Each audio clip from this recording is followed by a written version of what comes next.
because I think you guys were talking about it, or maybe he was talking to somebody else about it, but he was talking about that like he's like no dot, no cross, and I was looking at his graph and stuff like that, and it looked pretty accurate when the dot came in. It was like a double confirmation, like, hey, this is going down or this is coming back up.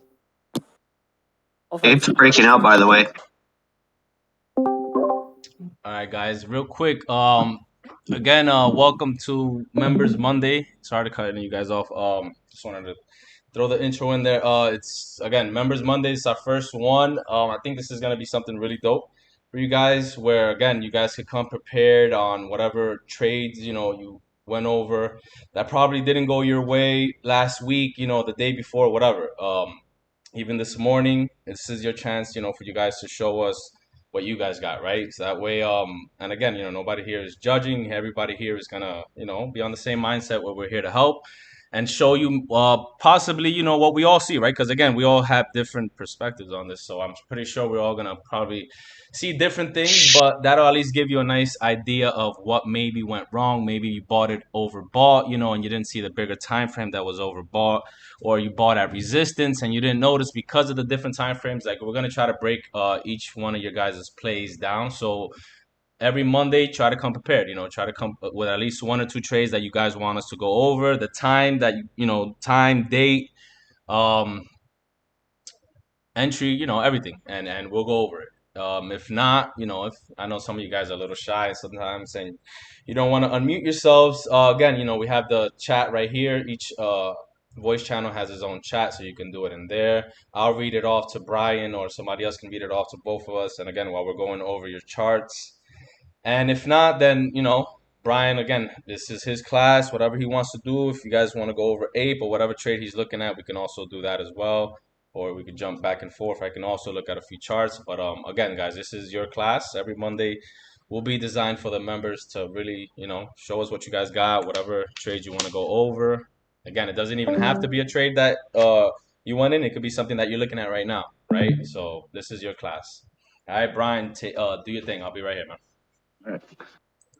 Yeah, so does anybody have any trades that have gone wrong that they would like to go over?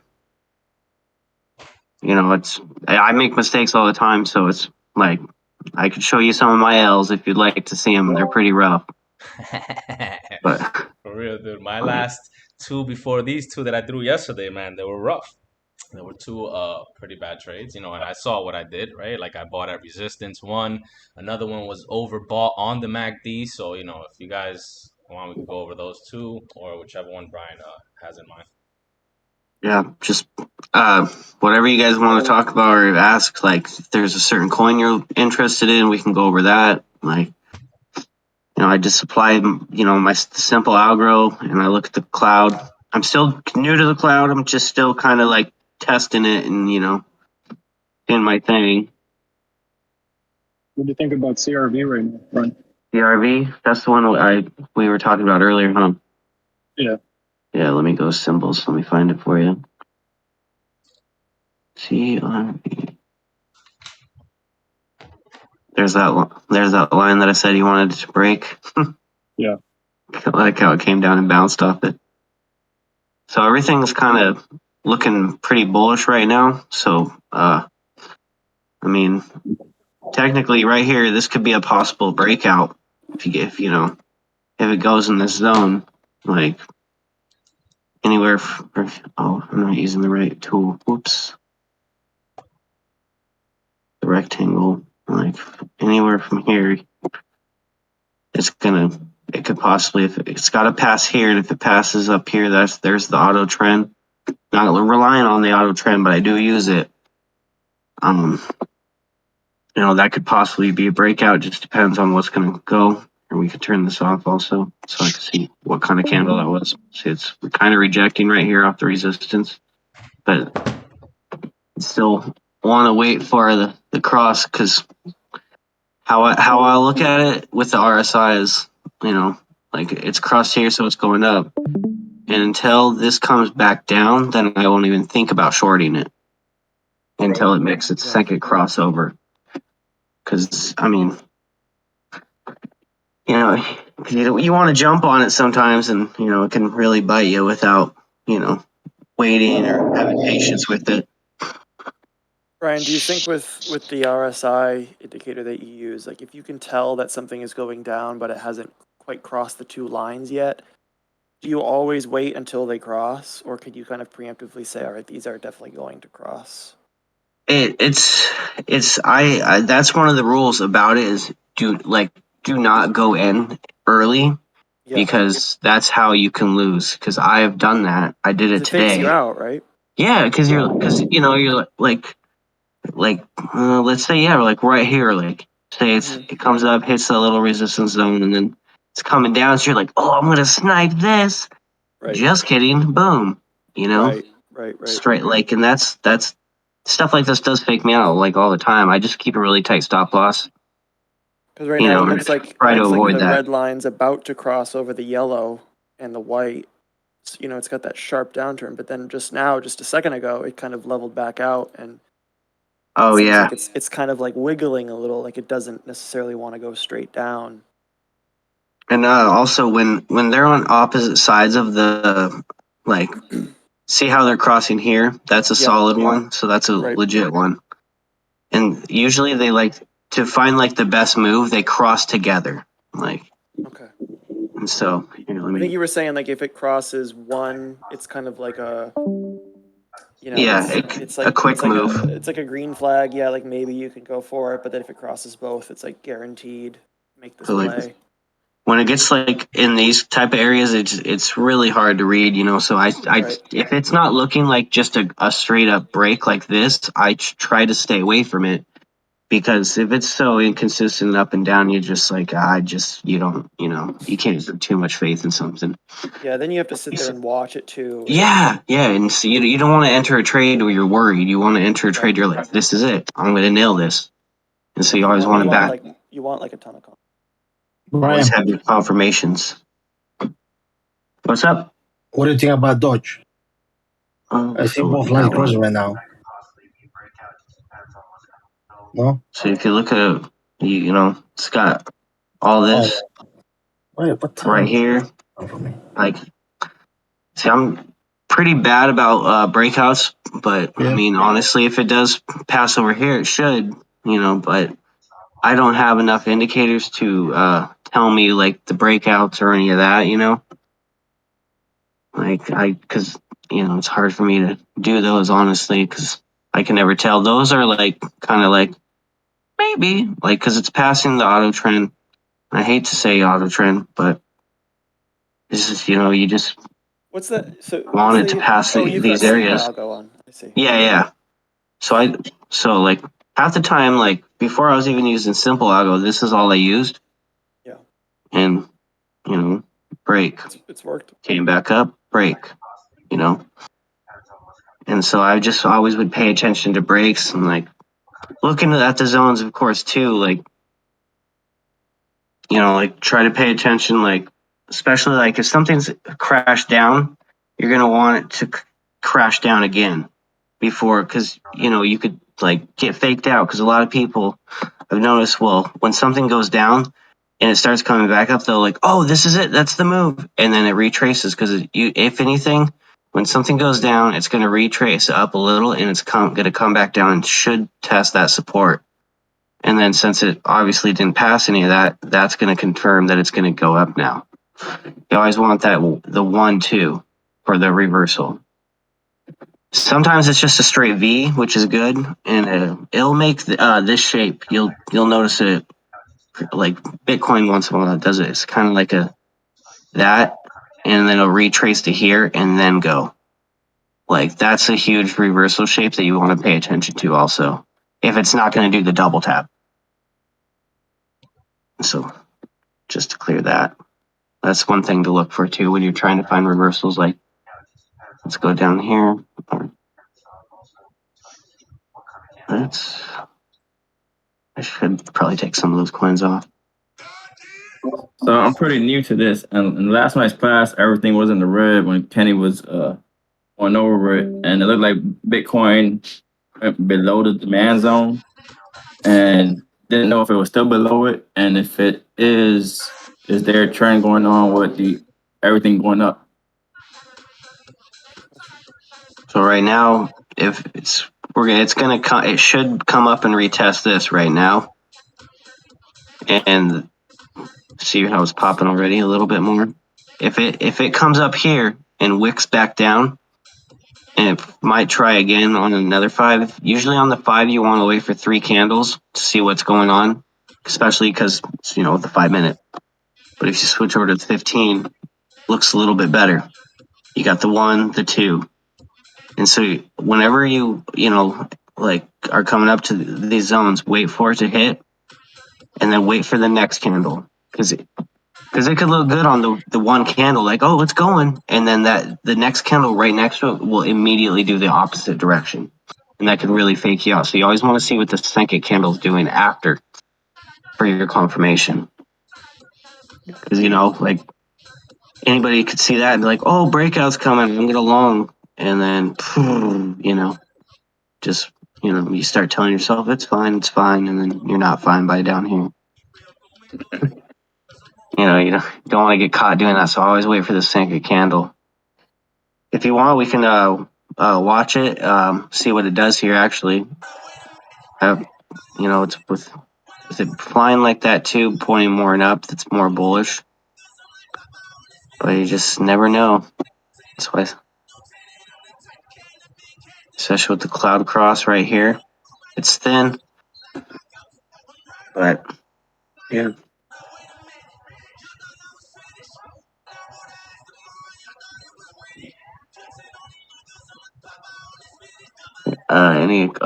Do you guys want to just keep eyes on this for a second, see what's going to happen? Do you want to look at Ethereum really quickly for a quick? Yeah, of course. I mean, it's going to have very similar moves. Yeah, very similar. It's cutting through. What about like the 1 hour? 1 hour? Yeah, so it could be cutting through that possibly. It's may take a few hours, but you got the cross right here.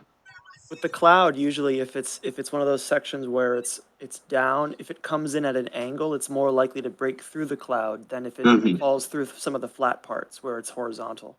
Yeah, so that vertical section of the cloud is a lot weaker than the horizontal. Yeah, that looks like it could. Yeah, But then you're still gonna have the strength of that red cloud pulling it down. So maybe it won't like run a ton, but it could go up through that for a little bit. Oh yeah, definitely. See, like there's some power there through the 5 minutes. Oh that yeah, might be enough to like push. That's a good break too. So yeah, while you were talking before, I just entered that on the break of the cloud. Oh, nice. And there's also that cross. Yeah, you just want to see what it does here. If it's gonna come up here and reject or. What's the 15? Oh, 15? On ETH, yeah. Yeah, see, there's a green cloud there, so that might be like what you need to get it through 1 hour. Let's confirm on 30. What even is the cloud though? Like, what does it represent? It's kind of a support resistance kind of thing. It shows trends. So if the price actions, if the candles are below a red cloud, it kind of shows that the price is behaving in a bearish way. Or if it breaks through, that it's switching into like a bullish trend. And then when it's riding above the green candles, that shows like a strong bullish trend, and it would be harder for like a bearish breakout to happen. So it's kind of just like a direction indicator. Yeah, I've been using it as like a pretty much, it's going to keep going if it breaks through this cloud. Because sometimes there's some, not going to show it on this probably, but there's some spots where it'll come into the cloud and it won't. And I've noticed whenever it comes up and it can't pass through, it falls back down. Can you put on the standard Ichi too to compare it to the Super Lux, the Super Ichi Lux? I haven't. They do draw like slightly different clouds. Oh yeah, I noticed that. I just been using this one because I just like the way it looked. Yeah. To be honest. I'd just like to see how different it looks from the other one. Yeah, let me. Superlux is good though. That one. Just the regular. I think it's that one. It's like slightly different. Oh yeah. Yeah, that one. Now that I'm so used to the other one, this one's like, oh, I don't know. Yeah, like I don't know. it's weird because I don't know what information the Superlux one is using. I've just become familiar with this one and learned to trust this one as being like the more accurate. And like, it's more of me like just like using it and like kind of understanding it, like the Super Ichi. Right. It's like I like I only started using it because you recommended it. Yes, I mean it just looked like it came in, right, but it didn't want to break. But like where the price is now, like that cloud coming up is red, but on the other Ichi wasn't it green? Yeah, the colors are reversed on this one. So when it passes through the red, that's a long, and I'm like passes through the green, it's a short. Like I see. Yeah, I just have it. I have the colors backwards. So like now. Oh, did you actually reverse the colors yourself? Yeah, right there. Oh, okay. Oh, okay. So now passing through the green, there's a long. Passing through the red, there's a short.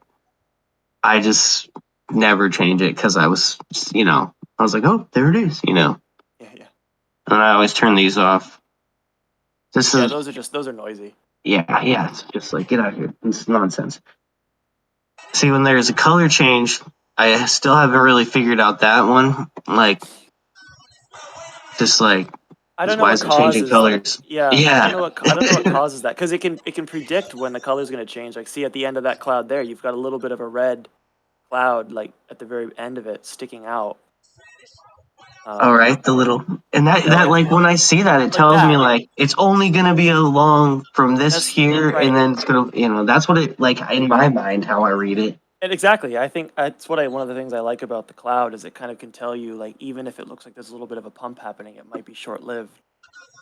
Yeah, it's kind of whatever information it's pulling in to create that red cloud obviously knows more than we do at this point. It's pulling in information you probably can't even see. That's why it's so far in advance. What is that? That's like a half hour away. About 2 hours. Yeah, about 2 hours. Oh, about 2 hours. 12 to 14. Yeah. So like 2 hours from now, it could be a short. Oh yeah, it's really moving slow all of a sudden. It can give you a time frame to say, okay, well, if I'm going to go into a long on this, I'm only going to go in for an hour. So then you start looking for take profits within like an hour on the candles and say, okay, I'm going to start looking for like a reasonable take profit. See how it's already. I'm going to let it run for hours and hours. See at the one. See, it didn't even touch. So now you want to see what this is doing. And then that's red that's red. That might pull it down. Mm-hmm. Basically, the cloud creates like a sense of gravity where it can pull price action above a red cloud down, and it can pull price above or below a green cloud up. It's kind of like a center of gravity.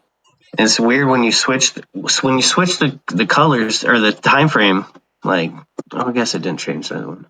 Well, it does change. See, now it's green a little. It changes quite a bit because I think that's showing you that, okay, well, for the next 2 hours, we might have like a long opportunity, but then coming in over the next, 4 hours, maybe it's a short. Oh yeah, that makes it way easier. Yeah, what am I doing? Okay, there. That way it's not so hard on your eyes, like trying to squint. If you put that on the 30-minute, would be on the 30? Yeah, put it on the 30, which would show 4 candles. See, so see, like, if you count 4 candles out, that's 2 hours, and that's where on the other candle, on the 5-minute, it shows that red cloud forming. So, see, these ones are really hard, too, because they're not nearly as like rapid as some things.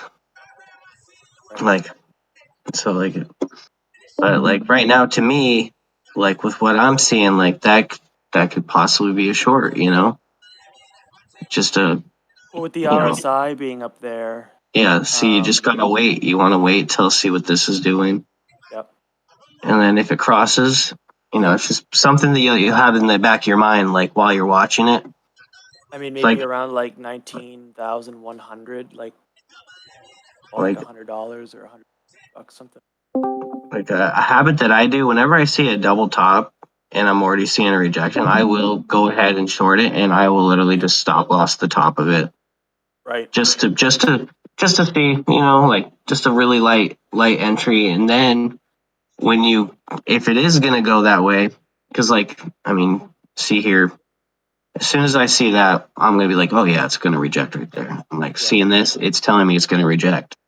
At least, Can you but check that it's engulfing right here also. This candle's engulfing that, but it's true. you never know. Anything could spike back up. So it's just check nothing. The 1 hour again. On yeah. See, it wants to go. There's that, and that's a green cloud, but it's vertical. Thin red cloud. Yeah. Looks like it just crossed on that RSI.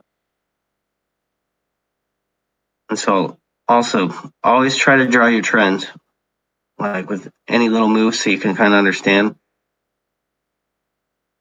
Because without your trends, it's going to be a little hard. And that's why, I do use this. Makes it easier, and I will go off the supports half the time. That's such a nice. Try to match it up, see which one matches up the best. And I'm like, all right, well, I'm not going to base it off that, and then I'll move it. Right. So I'd probably be basing off that for these, then to go off the top from right here. Simple algo, so nice. Yeah, I do like it. It's really handy. Like, it's $30. It's not crazy. It's not big. Is it for the year or for the month? Forever. Oh, it's forever. Oh, that's right. Yeah, it's just a one-time payment of $30. That's right. But you don't want to. Yeah. Jesus. Just I do like that it changes the candles. So when they're green, that's saying buy. So if you go down here, it's crossing, gets out of the cloud, breaks this resistance. That's what a lot of the times it'll change color when it breaks these. And that's why it's colors. Yeah, and so it's not gonna just for sure, because it could be green right here and then blip, reject. Right. It's not saying, oh, it's flying, it's just saying hey, this is the buy because it's passing the resistance. So keep an eye on it. Oh, yeah. Brian. Somebody in chat? Yeah, there's someone in chat talking to you. Okay. You want me to look at it? Yeah, it's about CHC. Okay. Guys, there is a streaming chat too. I don't know if you guys can see it or if it's easy to get to on mobile, but. Woo!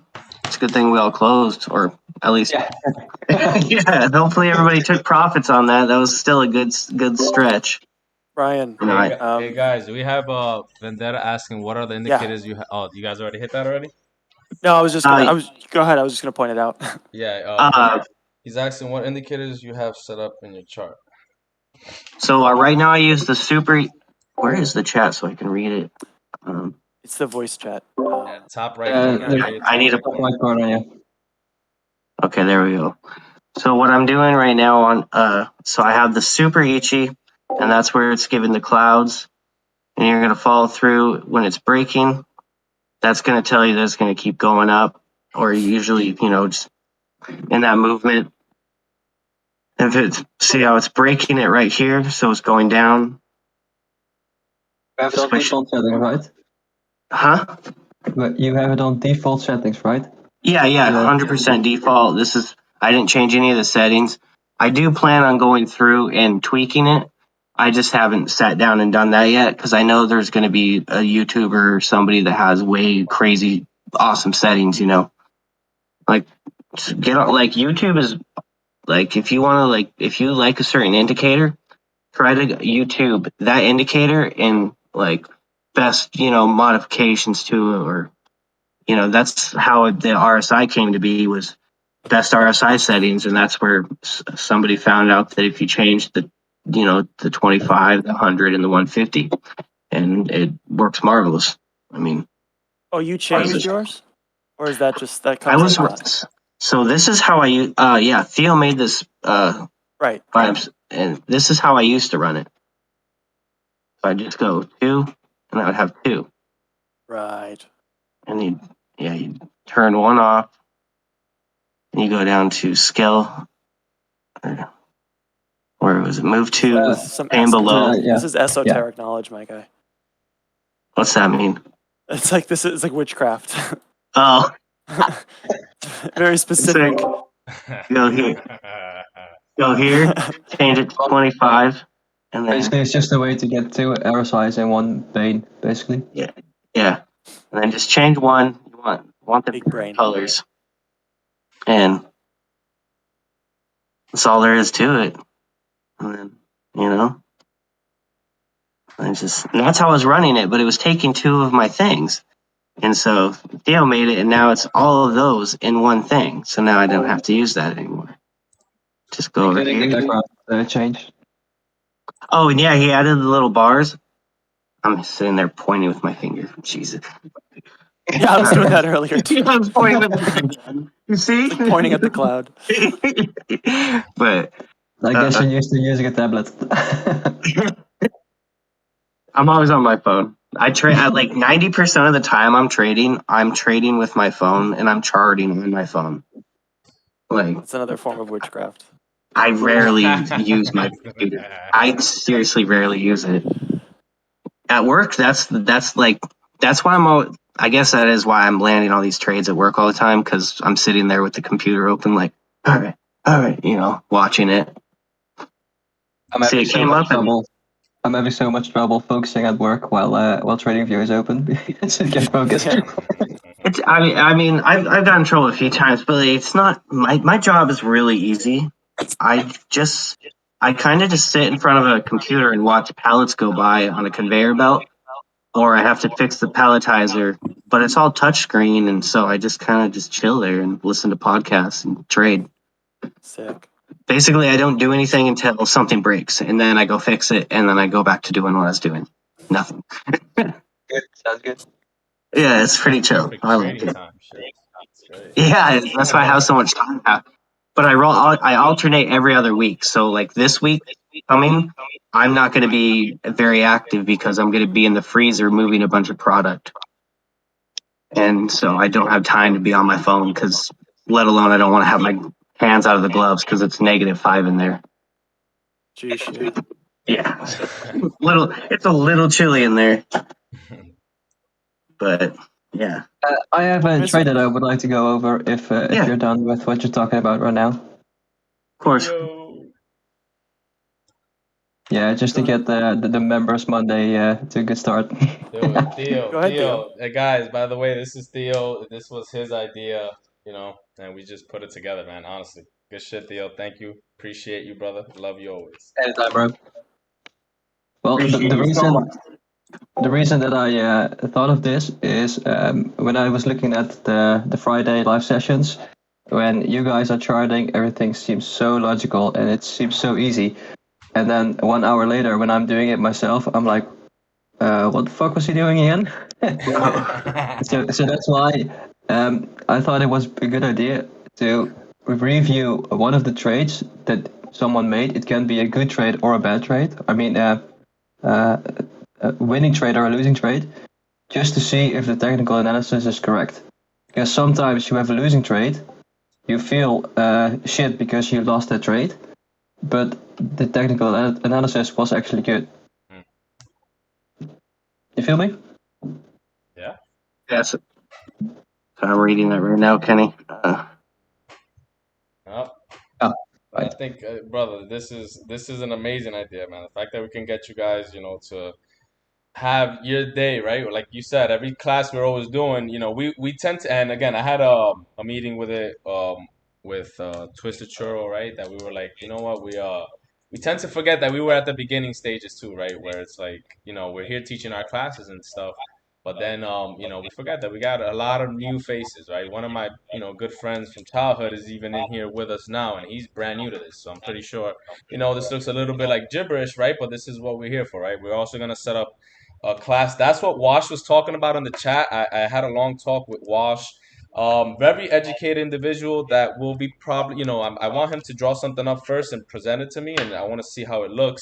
Where it's just gonna be a basic class on the very, very beginnings, right? We're gonna hit on the very beginnings for our very, very new traders. Go over Yeah, everything dude, I from don't even know how to download this thing. or even if we got to do videos on Discord, right? Because again, a lot of new people are starting on Discord for the very first time, and Discord itself, I've had people join that wanted to do this, and they really, they don't even get past Discord because they just get, overwhelmed with all the craziness of Discord, let alone trading, right? So we want to make it easier for everyone, man. We want this to Yeah. really make Good Vibes a place not only where us experienced traders are trying to become analysts, but we want, the new guys to come in and feel, good about asking these questions. Like I always tell you guys, no question is a dumb question, right? Like if we're here and we're in these chats, ask away. You got guys like me, like Twisted, like Scrimmy, you got Cody, like all these guys that love to help. Like we put this together because we really do love to help.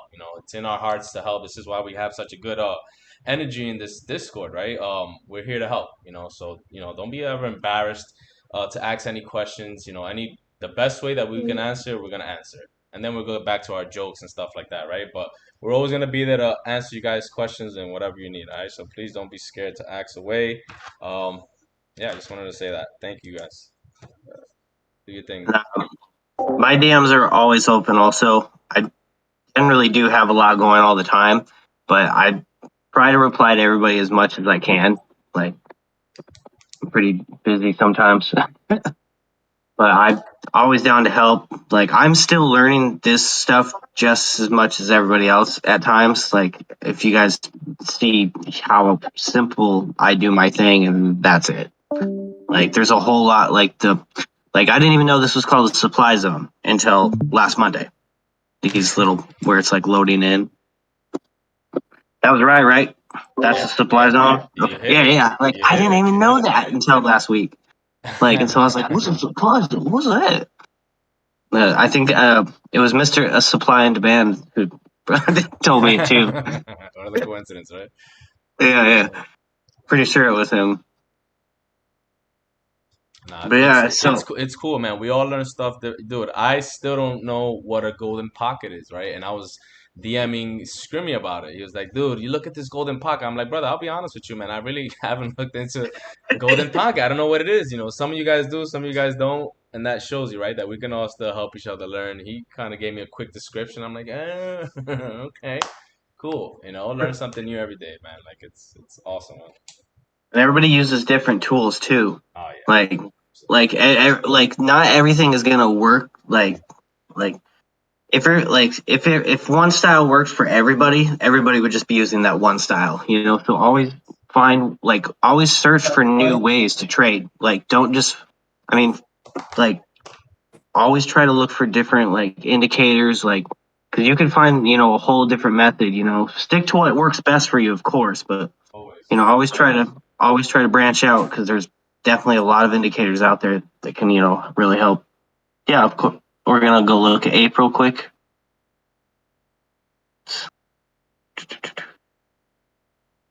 Yeah, definitely broke out of that. Probably should. Hey Brian, when you're done checking out Ape, check out XRP on the 1 and the 5. Okay. All right, on the 1 and the 5. So we got going for Ape that's pretty much just gonna be running for a little bit until let's see where the last resistance is. Jesus. Okay, so let's bring it in a little tighter. So we'll go to the 4-hour. So it's hitting another point. So that could be another falling area. I like to just use these lines across and I go off from here to here. Then you just kind of see how the rejection goes from that point. See how it wicked up? And usually sometimes when something wicks up, that's a good it's sometimes they'll tell you it could possibly keep going up. So you always want to watch out for that when you're thinking about sniping a short. Because I've done it myself where I'm like, oh, that's it, that's done, and then this one will go like that, and then completely ruin the trade for me. So always watch for that too. But yeah, if it can't seem to pass, and then you would also want to look at the lower part of it, like right here. You would want it to close under this price on the 15 for confirmation. You can use the 5, but you want to use the 15 to 30 minute for confirmation for change of direction, because anything can happen in 5 minutes. But on the 30 minute, and it's a solid direction on the 30, then you should be fine.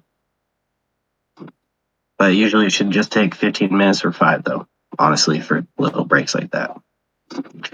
But so what I would do right here is just sit and wait it out and wait for this little break. I mean, even down here would be the realistic one where it'll like it might not even break until it's like close down to here. You never know. It just depends on how drastic the drop will be. I'm gonna check chat real quick. Shit. I think totally get it. All right, XRP sweet. is up for maybe like a 6% drop at some point. I'm looking for like a potential XRP short. is kind of looking to It's short. So a lot of times what I'll try to do is. That's where I have my line drawn to, where the simple algo drew it. Oh really? Yeah. So sometimes I just try to like match it up, and then if I can't match it up from there, I will change and try to match it from a different angle. And I know it sounds crazy, but sometimes it helps. Just depend. You don't want to like force it though. It has to look like a natural trend. Right. So you don't want it to. Because you can fake a trend. You can definitely. Fake. That's it. There it is. Yeah, there it is. There it is. You know, like and on the 5 minute, that's only like half an hour. Yeah. I mean, if you zoom out to the 1 hour, you can kind of see a double top forming. Yeah, that's what I'm saying. If it's classified as a double top, but it's in this demand zone. And for me, like where I have my trend line drawn, if it drops back down to trend, that's like a 6% drop. Oh, and also if you zoom out on the, I think daily, you can actually see its big resistance on the daily. I'm thinking maybe like 35 cent take profit. I think everything might be starting to reverse here. If you look at Bitcoin on the 5 minute XRP, it's still going. MACD's crossing. So seeing like MACD, I don't even know what that is. And I'm just being honest, like, because I'm basic and I stick to what I know and what works best for me. Yeah. And I'm very narrow-minded about that. The MACD is actually a lot like your RSI cross custom indicator. The MACD that I use is basically like when the two lines cross, it indicates like a short or a long position. Okay. And having both of them open right now, like I do, I'm like comparing the two indicators on top of each other. It's actually very similar. And the MACD is crossing on the 5 minute into a bearish pattern. So XRP might be up for a short pretty soon. Not a very long one, but at least for a short move. Yeah, for maybe like 10 or 15 minute hold, something like that. Right here is where I'd want it to break. You might be able to get like 1% or 2% out of it. Yeah, so if you drew that all the way to the green line, it's about 6%. Oh yeah. I've never really thought about tracing it to the green line, to be honest, because I'm kind of just like I literally, as soon as I hit 100% profits, it's trimmed. It's like that's it. That's smart. And that's 100% profit at a certain leverage, right? Oh yeah, like, and that's why I run 75, because you can hit 100% real quick. It just that's why you got to wait for the cross and see what happens to the next candle after the cross, because sometimes they will cross and then point back up and then cross. Which, I mean, really, it's not much of a difference, but.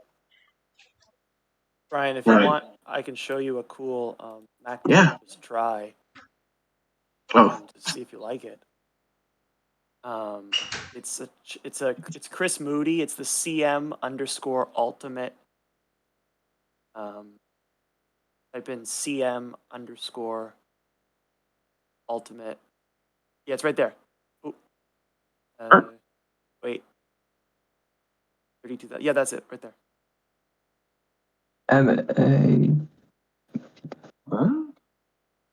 Oh, okay. So I actually. For some reason, hang on. Why did it draw it up there? That's not Probably right. a different one. Is it MACD or what? Oh, it is a different one. I gave you the wrong one. I'm sorry about that. It is Chris Moody though. It's the MACD custom indicator multiple time frame. That's my bad. I have 2 by him. What? So if you type in MACD, I'm sorry. Oh, type in MACD first. Back up. Yep. I'm sorry. I have 2 by him, and I get them confused. MACD custom. Okay, right here. It's that first one there. Yes. Okay. Oh yeah, I've actually seen that. That's a cool MACD because it has a histogram as well. So I was actually using something similar to this for a little bit, but I just didn't like the shape of it per se, and so I just went back to the RSI. For me, like it just gives you, like with the RSI you see how high up it is above the white and the yellow. Like you'd be waiting kind of a while for it to go down and cross, whereas the MACD it's crossing right now. So it's kind of showing you like this might be a good opportunity for a scalp. And see, it's still going up, and so that's what would scare me. Yeah. But I see what you're saying. Usually I wait a candle or 2 after. So okay. Like when that red it'll throw up a green dot if it's a long. It's just like with the chandelier exit. I'll wait a few candles after like a green or a red flag to actually get in to confirm trend. But then if you look at the histogram that the MACD has as well, the light blue lines, dark blue means it's going down, light blue means it's going up. That's a nice trend indicator as well. So you see okay, it has all the dark blue lines going down, and it's going to cross that white line. Then it's going to probably switch to light red. That would be like a really strong. Like down here and stuff. Yeah, like that's the only MACD that I use. But if you put it on the 3 minute or the 1 minute, I'd be interested in seeing. He's already crossed there. So it's wanting to cross. It's probably, see, it's already crossed right here. Right, and then on the 1 minute, it looks like it's the 1 minute you're going to get like a really acute sense of it. So it's going to cross a lot more than on the 5 minute. Obviously. Oh yeah. Because it's always smaller movements on the. And also another. Oh, go ahead. Oh, never mind.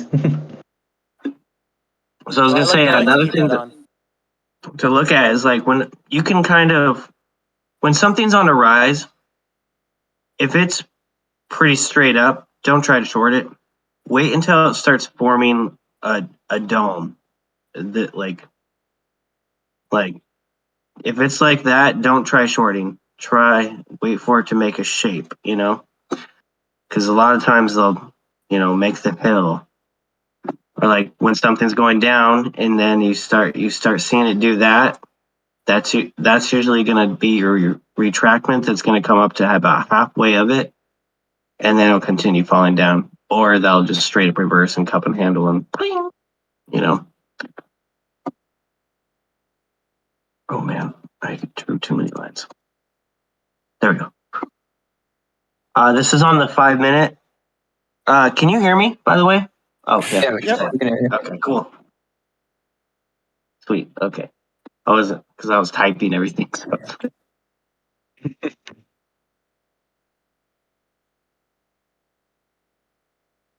Yeah, it's definitely looking like when I just until we see that, because I mean it could be a good snipe right here, but you never know. And that's where I got myself on the CHZ. I bought in way too early on the RSI, and I thought it was going to go down, and it didn't. So then I had to just sit there and hold it. And I was holding, I want to say a good, I was at a loss of like $40 right there, and I was kind of upset because I didn't want it to get more, but I was like, well, I'm not going to lose this. And so I just held on to it because I wasn't patient. So always be patient. Always try to wait for your confirmation. like right here, what this is telling me is it's done going up. And same thing, like you just sit and wait for this to. And so a lot of the times before I even did TA or Trading View, I would on the OKX app, I would just hover my finger on the screen so you could see the little line, and I would just wait for that to break. Not even kidding. I would just wait for that to break, and that's how I was doing it for forever when I was just looking at candles. Yeah. So yeah, I always just like to see that be closed under, and then that's telling you that it's definitely done. Because they'll do it.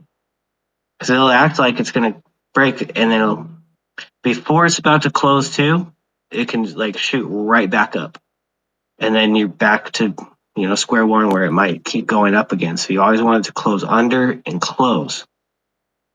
Because you can really screw yourself up by not waiting for that closing. Because any candle can look great, and then have a giant wick, like say this, like it's gonna go. Look at how much rejection that had, and imagine you got faked out by buying it right here or something, like I've done it, like back when I first started and stuff, you get so antsy, like, because you're like, it's money, who doesn't like making money? So you're gonna, you're like, oh, I gotta get this, I gotta get it, and then it's chasing.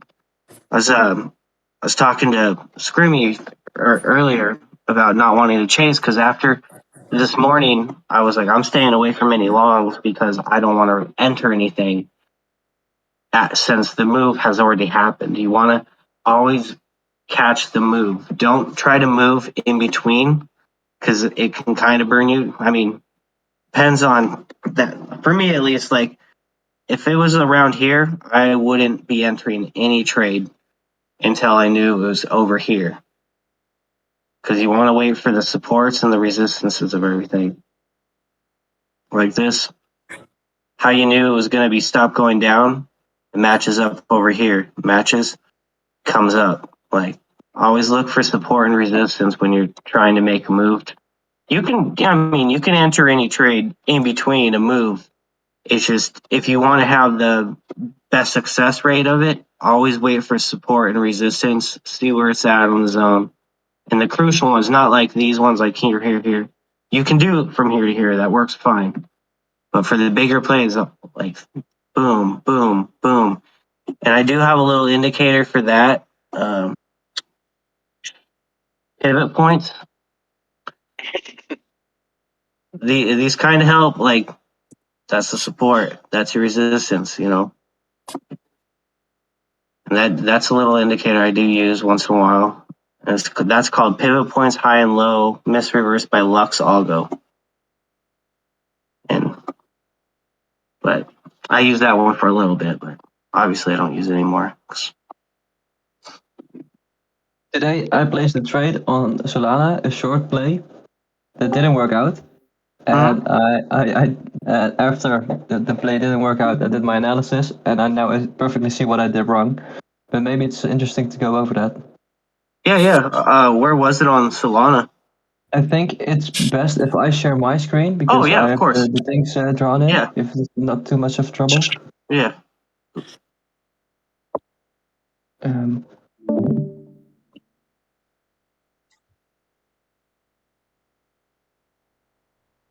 Give me 1 sec.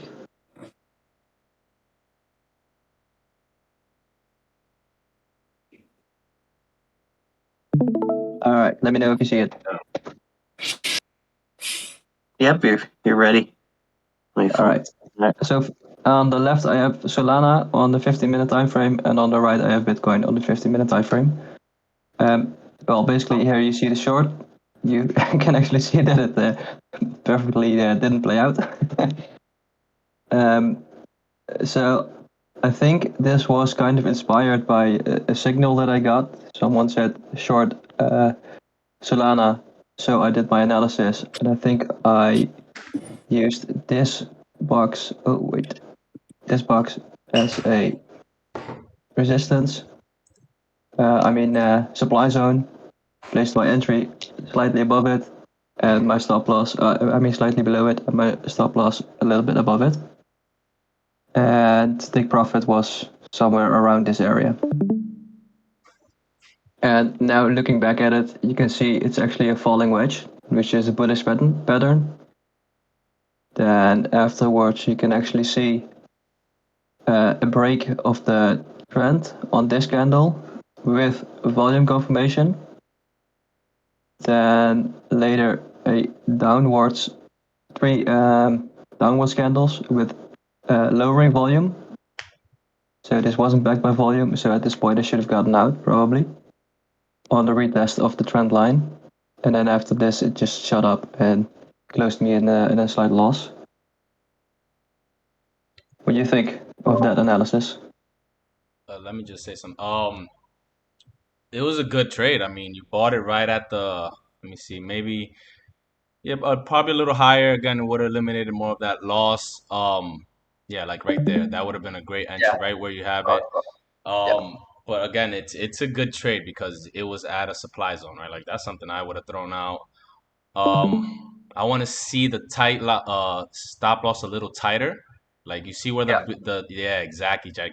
Just a little bit over the wick, a little bit over like where the beginning of that gray box is, right there. Like that would be eliminate, some of that loss because anything breaking a demand zone like that, you gotta expect a run up like the way it did. It's a perfect breakout. Unfortunately it didn't go your way, right?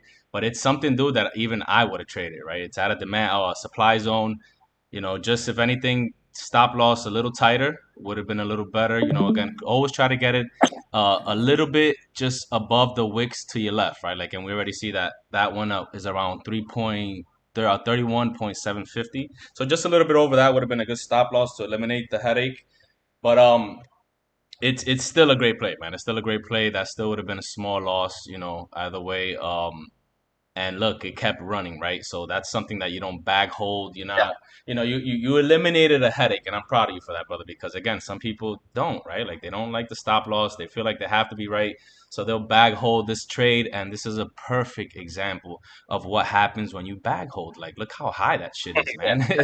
It's up there, bro. So that you would have been down. I think on any leverage, man, over 100 to 200% on this. Bad if you would have held. So at least give yourself props that you did have your stop loss. Look at that shit, man. Dude, that's a big loss, man. Be proud of yourself that you did have it in the right place. It was a great setup. Thanks, buddy. Yeah, and one more thing I'm looking at right now is even the downward. All right, so you had a downward. There you go. Exactly. You had your downward trend.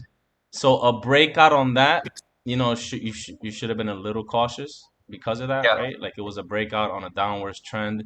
Then the retest is it retested and like just shot off, man, like really bad. Yeah, especially with the volume confirmation because exactly. And then this of course is not you a see fake your move. rally. This is a volume back move, a volume back move.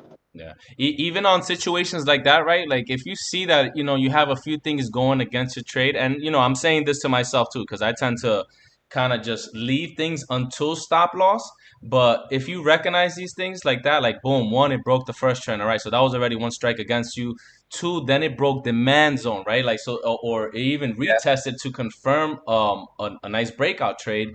We don't have to always wait for stop loss on these. Like these are ones that, even myself, man, that I'm hard headed with. And I've caught myself in trades where I'm like, all right, if same thing, right? If I was in the exact same trade, damn, dude, it broke, the downwards trend. All right, now, it's coming down, but then it retests, and that first candle is just, the retest of a breakout, right? And then it's obviously after that, it just broke the small supply zone. So, we already had like 2 or 3 strikes right there that was just showing us, hey, you know what, this trade is probably not going through. Maybe not wait all the way to stop loss and cut when you see signs like this. But it's a good trade, bro. Either way, it's a good trade. You had your stop loss, good. You took your loss like a champ, right? And at least you went back to see how it worked out, man. So good job on that, bro. Thanks. I think I actually moved my stop loss to break even at this point because I was feeling a little bit skeptical about the trade. So I'm not sure if I actually made any loss. You even bet. You see, there you go, right? You go with your gut feeling, man. If it's not Well, feeling right, then don't do it. on the other hand, I also did a trade on Adam, which I also moved my stop to break even. It then closed out at break even, and then it ran up. It ran down in profit about 2%. So you take some, you lose some. It'll happen. It'll happen, man. But it's good though, because at least you're still testing it, right? Like you're still testing the waters.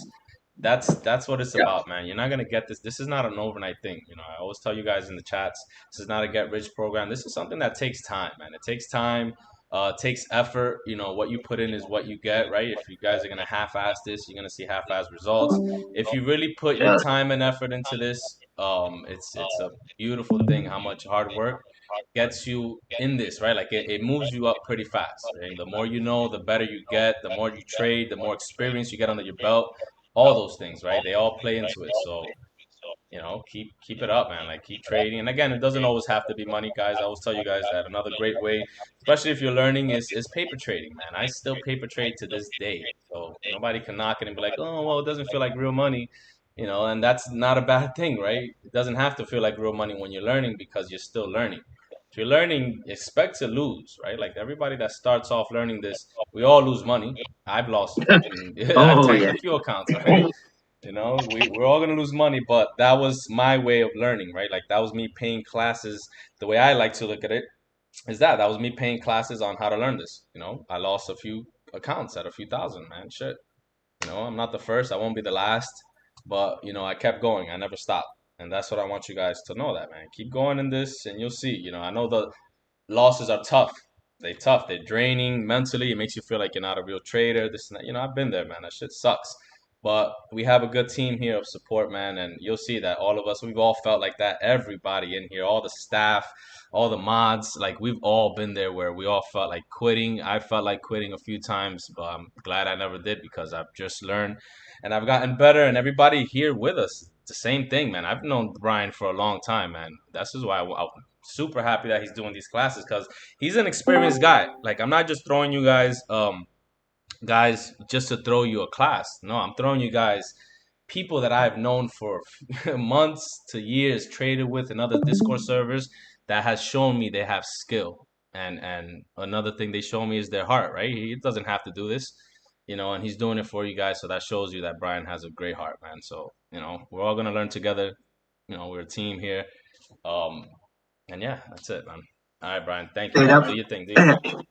I stayed up for this. I haven't even been to bed yet. Yeah, they have to try hard. I was like, "There's no way I'm gonna go to bed at 9 and wake up at 12." And so, if you want to go back to your Solana, if you could go back into it, I just wanted to show you something. So, where you first drew your trend line, go back a little or zoom out Oh yeah, I deleted on it that first accidentally. hump. So, a lot of times, if you make that just straight across, or make the line just straight across. Yes. Yeah, from there.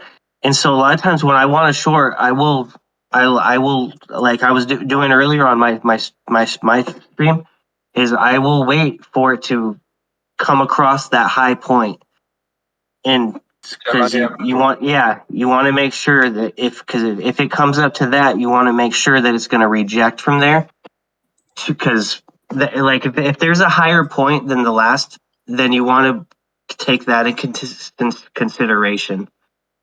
Like, Yeah. and then Why take this point instead of this point then? Oh, sorry, I mean this. Like why put this this high? Why use this high for as a horizontal level instead of this high? Oh, I'm not saying for the trend. I'm saying just for before you want to short something, make sure that has been cleared too. Because when something's on an uptrend, if you see like how it came up, but it couldn't pass the support of the last time it went up, and so if it's still continuously making a zigzag, but it's still never passing the support of the last, that's going to tell you that it's going to continually keep going up. Also, you want it to break that support of that last little zigzag to help you, tell you that it's going to change directions. Because it'll zigzag, but it doesn't pass the support, then that's telling you usually, hey, it's going to keep going back up. And always pay attention to the engulfing candles on that. That's just something that I look at. Like here, see like how it didn't pass that one white right there, right where in the green box. Oh yeah, I mean even right there, it closed next to it, but and see how it's This one? yeah, that one more, like three more to the right. See how it comes right in the green box area. See how it comes up, hits the red area, and comes back down to the green box, and then but it doesn't pass the end of that candle. What started it going into the green. Since it didn't pass that, that's something you want to pay attention to. Because if it can't pass that, then that's telling you it's probably going to keep going up from there. So that's just something that I like to pay attention to. And if you look to the left of that, it was a little resistance that turned into support. So he's right. Whenever you see that, it's holding on to support, it's not breaking. Most likely, it's gonna And go shooting out the way it did. Yeah. especially considering, I think this is the start of a 30-minute candle. Oof. Yeah, like if it can't even break that, Mm-hmm. always look for you need it to break those. Like it's wild how much it respects each end of the candles and stuff. They really do respect it. Facts. And so that's just something to always keep in consideration. Thanks. Oh yeah, of course. Then I also had another trade on Adam, which actually worked out good. But instead I closed at break even because I was a bit scared. But maybe we can go over that as well. Absolutely, man. Show us. Yeah, let's see it. Well, basically, when I woke up, I saw Bitcoin at minus 0.5% and Adam plus 8%. And I was like, what the fuck is going on with Adam? And I think I expected some sort of retracement on Adam because it cannot go up 8% while Bitcoin shits. And then I also looked at the Adam Bitcoin graph, which is actually very interesting because it made triple top. It came, I think it was around this area when I was looking at it. So it had like a 1.5%, 1.1% left to go up. And at that time, let me go back to Adam. Adam was around here, I think. So it just broke this high, and I figured it has to go up to this high, around this high somewhere, in order for the Atom Bitcoin graph to go up that extra 1.1% to be in the rejection zone. So I figured it would go up to this point, especially considering we had a retest on the trend line here.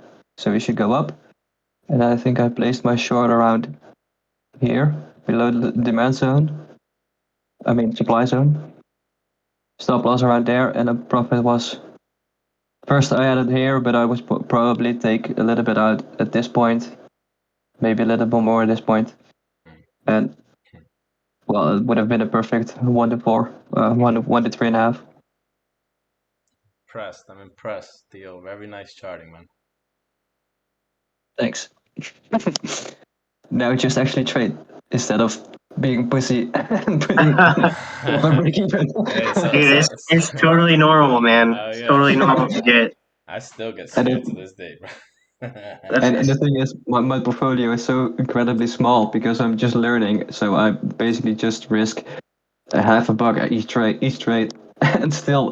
But you see, that's good though that you identify that. Theo, I've made mistakes where even me at the beginning, right? I started trading with like about 50 or $100, right? Every trade.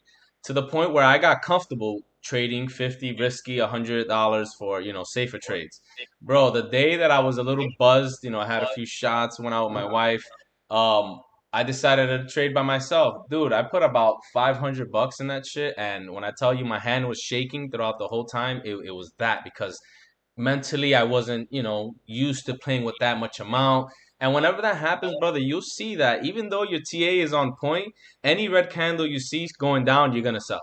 It's just a psychological thing. You're gonna sell. You're gonna panic. Oh shit, what am I doing? Damn, now I took a loss. Next thing you know, you look 5, 10 minutes later, and it's actually taken off. It's just one of those things. This is why I always preach to you guys. try to gradually get to an amount that you desire, right? Like that's fine that you're starting off with $1. Shit, that's very good because you're at those stages where you're still learning this, so you're gonna lose that, right? And that's fine. You can lose 20, 30 bucks, whatever, by your learning, but that's better than losing 100, $200, $300, $400, $500, 1,000. Again, dude. When I started, I made the mistake of putting in savings money, dude. I had almost like 50K the first few weeks that I was trading because I thought I knew everything. I'm like, oh shit, that's it. Start RSI or MACD. I got this. I know this. Blah blah blah. I went in heavy. I lost a lot of money at the beginning, man. Like because of that. So this is why I don't want you guys to make that same mistake. Like what you're doing is perfect. Don't knock yourself. Don't think that you're less of a trader because you're losing less money. No, you're smart for doing that. Believe me on that.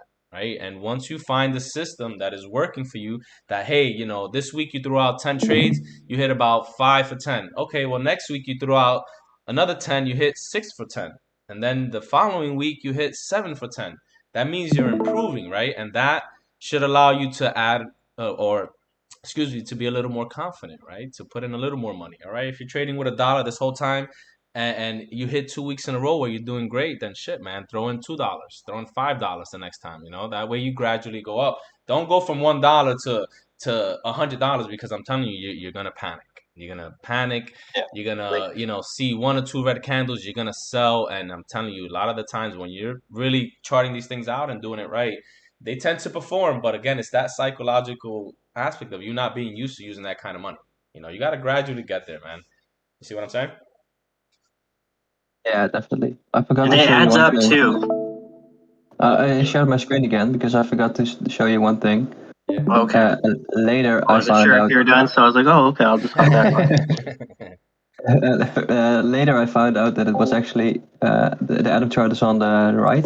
That it was actually on the perfect Fibonacci level. So you have the golden pocket that I often use. It's between 0.618 and 0.5, and it so many times rejects off of this level. It's insane to use as a confluence. Nice. So when I was chatting, I just charted all these lines and stuff. And you can see it here again. Perfect rejection of the 618. So amazing how many times it rejects off of that. Dude, fibs are good, man. Even I was talking with Scrimmy about maybe doing a combination of super trends and fibs like into one. Maybe that's some indicator we could work on, Theo. I know we have to sit down one day and work on that, man. I gotta set aside some time where we get all of our brightest minds on this and create a good vibes indicator, man, that we can work on together and get it to Wow. kind of master that shit, man. That's coming soon, guys. Which we're giving you guys all these indicators so you guys can practice with them, learn with them, all these different algos. But our goal, and I want to kind of do it for the beginning of next year, is to have our own indicator, our own algo, just like some of these where they have a combination of everything, easy easy access so you can turn off and on what you like. But yeah, we're working on that next, man. I just gotta sit aside and get some time with Theo so we can do that. Meanwhile, I'm just charting some stuff. I fucking love it, man.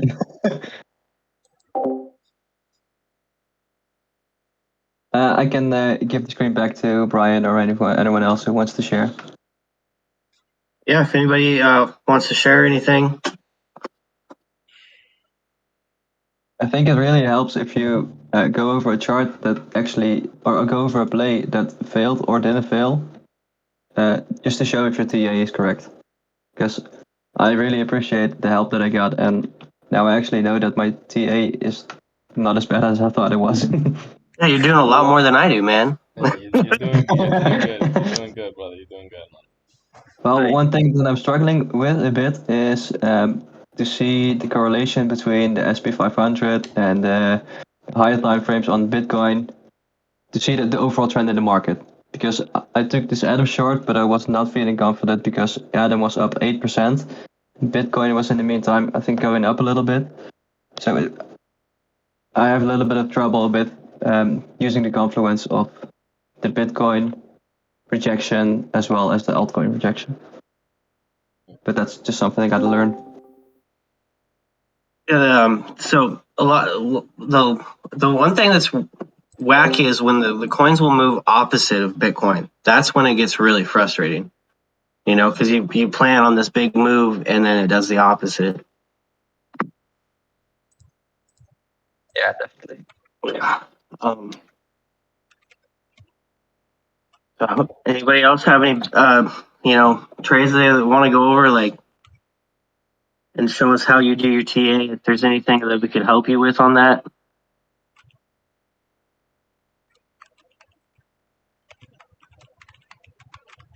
So You don't even have to have TA. If you just took a trade because you felt lucky, maybe we can go over it and see the TA behind it.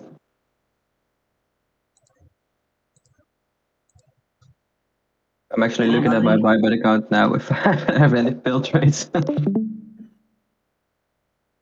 like I definitely have my fair share of failed ones. But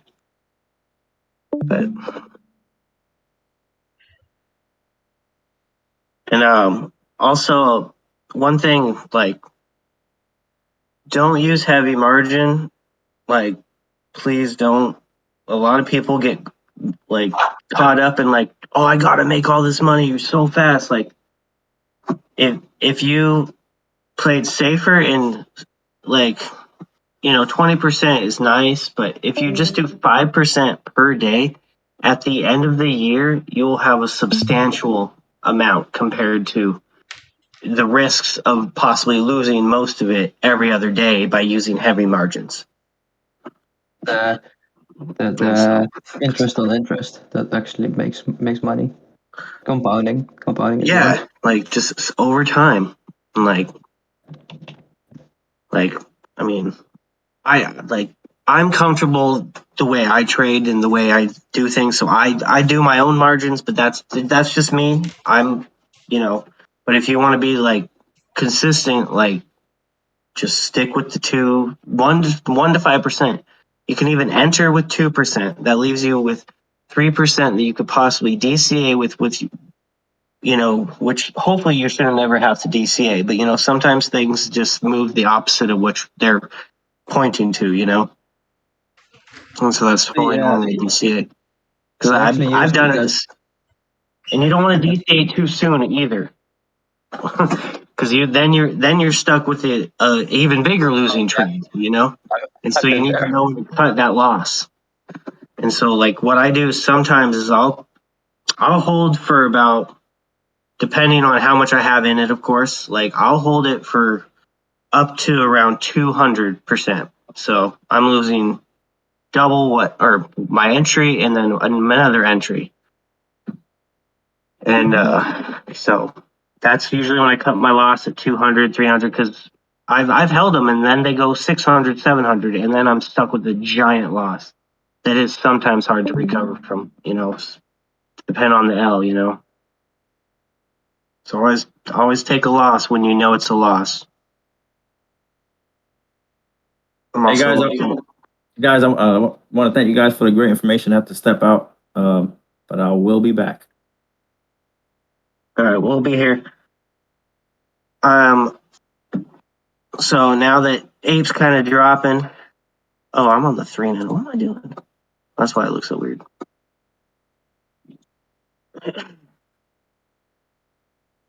Really wanting Ape to break this zone. So that's about all I'm watching right now. Just a heads up. Just want to short Ape because it's ran a good, as you can see, 18%. It's got the RSI coming up on a cross.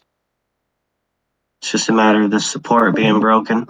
And here's what I was talking about, the support of it. See how this candle right here came up, rejected. That's telling you, nope, not yet. So it goes up, tries, fails, couldn't pass the resistance. So then it's going to continue down and possibly break on this next couple push.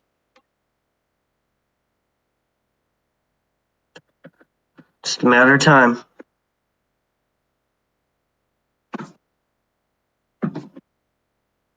I just looked at my history and I actually saw that I closed that Solana trade at break even, so I didn't even take a loss on it. Good.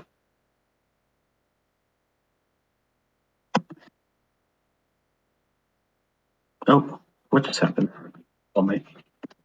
So I'm trying to. My computer desk is not a computer desk. It's a little food tray thing that like stands on legs. But yeah. Let's go back to Abe. Is there any coins that anybody wants to look at? Like what can we do to help you? What can I do to help you? Like, I'm here to help. I don't have much knowledge, but I can try.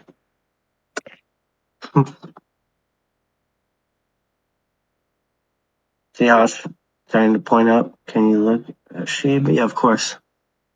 Let's go look at that. Let's see what that one's doing. I mean, where is it? Sheep. However you pronounce it.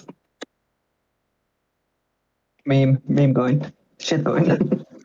So right here, like, I'm gonna be watching that. Like this. Here, let me close it. This is what you usually do. Do this.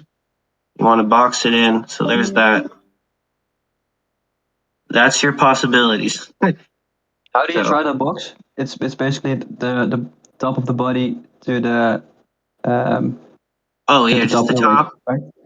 Yeah, the top of the candle, and then you get the wicks. Yeah, I do the same. Yeah, Works definitely. quite well, yeah. Oh, Because right. some also draw the whole candle like a demand supply zone, the whole candle before the up move. Like that? Yeah, like that. And Yeah. then sometimes also including the wicks or excluding the wicks. That kind of depends on the person. So in this case, it actually rejects now, or it should reject now. And in your case, it should move up a few percent more. Oh yeah, like right now it's possibly just rejection off this, and it's still not breaking this. It closes under. That's why I like to just leave the room for possibility and have the wicks in there. Yeah, especially if you use it to place your stop. Yeah. I like to include the wicks.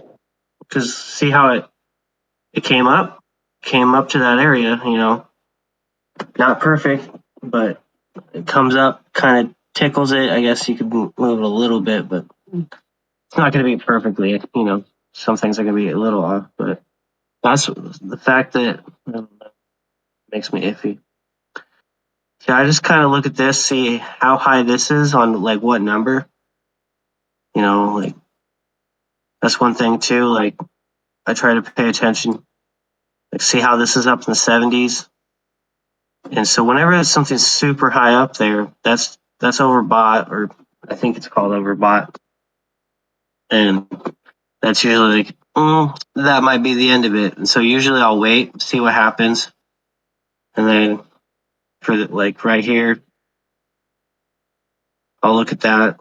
Let's sell. I'm not even that crazy low. Sometimes they'll be in like the 20s. But usually when you have the big spike out and then it retracts, that's usually the next move. Are you wanting to short it, or you want to see if it keeps running? Everything's looking like it wants to short, and it's just going to double top, is what everything's kind of looking like.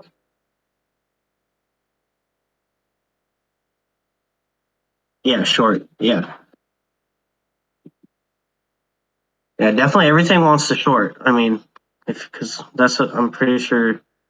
We'll see what Bitcoin's looking like, if that's wanting to short or not. See, that even came up a little past all that. So now you want to see how far back it went.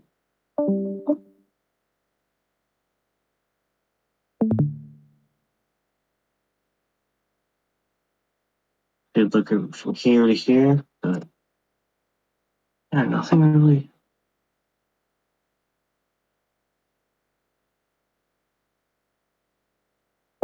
So it came up to this resistance zone.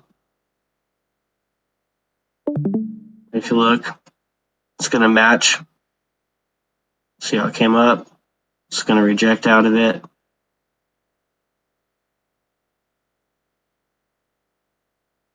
So now you just want it to cross.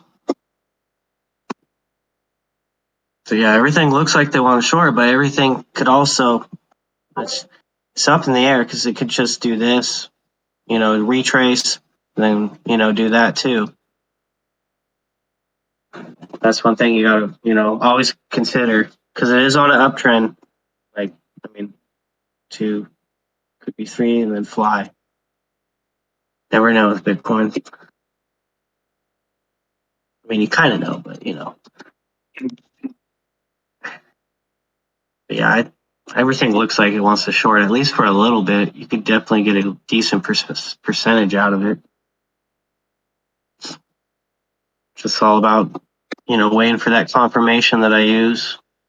That's how I just kind of sit and then wait. Sometimes it takes hours. I will sit and watch a coin for 3 hours sometimes because I'll be so persistent about shorting it. Like, especially when you got, things that move like this, 43%. Like, obviously I'm going to want to short that. I'm like, like this one, I already want to short it so bad, but one right here. What is the W in the ETH USDT? Is it wrapped ETH or?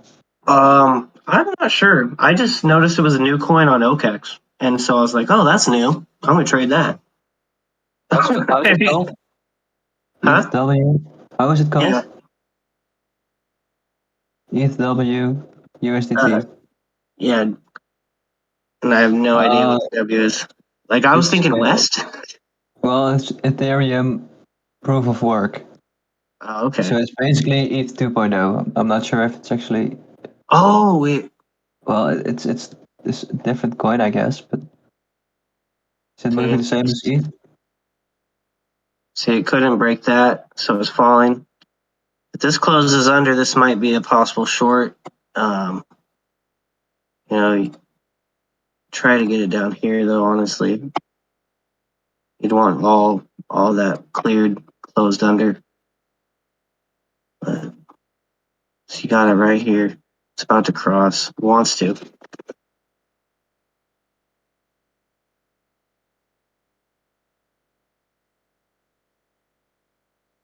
Especially with it coming up. Breaks it. Can't quite get above it. Falls back down.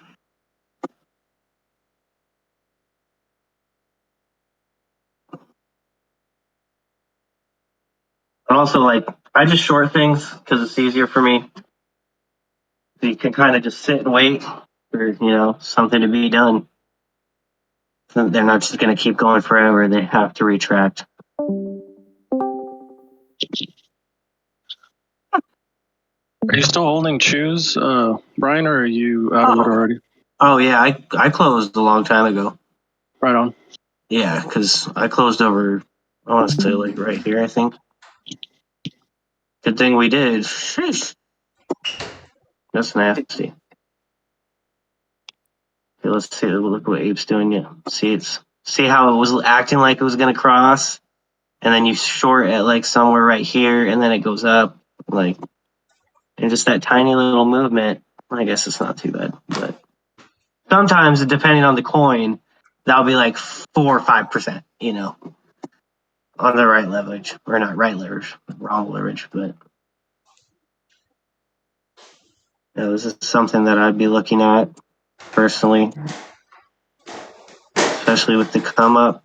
Couldn't even get over here.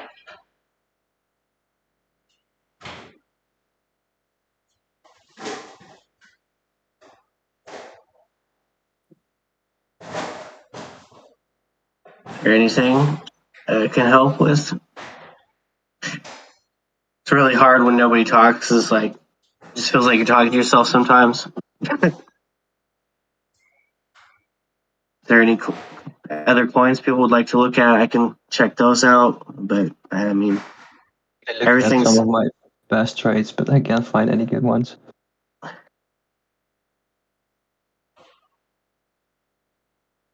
And here, I'll show something that I I would did. be really interested in some of your trades using the indicator, because I tried to use it the way you do it, but I can't get it as quite as good as you. So see how it's bumpy like this? It can be hit or miss. So wait, like I always wait for like the bigger move, like so it came up, it's over here. All right, I read that. I'll look at XRP, and so like, oh, let me pull it down. See, that one's actually a really pinpoint one, so that's even hard to read. But I don't know how I land the way I do, but I just wait for these crosses. But it's generally on something that's already ran, or it's something that has lost the most. So I don't try to find a coin that's like barely moved. I wait for the biggest mover. Oh, right. Yeah, because like right here, like earlier today when I shorted this, I said in chat I was shorting it. That's why that yellow line's there, I think. Oh yeah, it was at 394. Yeah. And I said it was shorting because I saw that happening, the cross. And of course, these trends are going to change over time, these auto trends. And so at the time, it was like, right at the cross. And so I just kind of just sit and wait for these to, But break. if you take a look at the chart on a little bit to the left, you can see a lot of those signals, a lot of crosses. You just basically ignore those because it's not a big move. Well, because you want to wait for a resistance, like you want to wait. So see how it comes up, and it didn't go any higher. Hit a certain zone, fell, couldn't pass, gonna go up. You look at each one of these 1-2 moves, and but you when it's not when it's in between, like random, like that's just in between all this and it's going sideways. Always look at what Bitcoin's doing. If Bitcoin's looking sideways, that's why. That's just ugh. And so a lot I always try to look at what Bitcoin's doing, because you'll give yourself a headache if you sit and try to catch each one of these little moves. And then also a good way to know what's going on how to anticipate a drop. So it came up, and then came up, but this last one didn't. It couldn't pass that. So that's telling you it's going to go down now. So that one, that one's equal. So, and then with this coming lower, not to there, that gives you hope, thinking it's going up. Just always pay attention to the support and resistance of each little spot where they're at on the points. Not sure if it counts, but you can also see hidden divergence on the RSI on the last two tops. The where? On that one and the next top, you can see a hidden bearish divergence. Oh yeah. So divergence. This is also another new term for me. Oh. I kind of understand it, but I don't. Well, basically, if you look at the pattern, right? If you look at the one top to the left, to the right a bit, to the right a bit, other right. Yeah, to the right. Keep going, keep going, keep going, keep going. To the right. Yeah, that one and that one. The last two, well, not the last two tops, but the one at I think around 6 o'clock. 6 o'clock to 18, right? Yeah, that one. Yeah. If you just draw a vertical line at those two tops, can you do that for me? Yeah. I'll do a vertical line. So you can see the matching RSI. Vertical's up and down, right? Yeah. Okay. It's at the top one. I don't know what tool that. Okay. Yeah. A little bit at the top. Yeah. That one, and then the vertical. Yeah. Just right here, then, or at the bar, the big bar, two to the right. Right here? No, two to the left.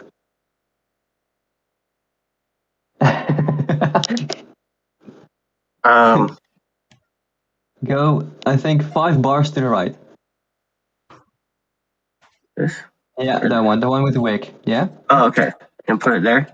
yeah. Well, that's not actually showing what I thought it was showing. Oh. No, it doesn't really match. That's because the bar colors are all red, I think. Oh, here, let me. So white's my reds. Oh, yeah.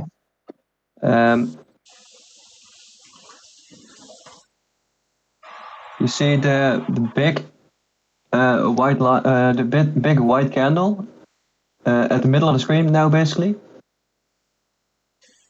Oh, this one?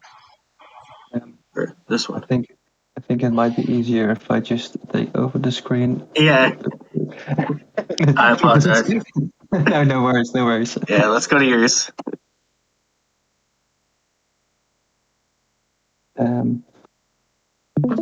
What chart did you have open? What was I looking at? I think that was Bitcoin. Oh, Bitcoin. Yeah, on the 5. I think you can see it here actually. So basically, the RSI divergence is it can be used on a simple RSI. It doesn't have to be on anything special. So this is a perfect example. You have the vertical line.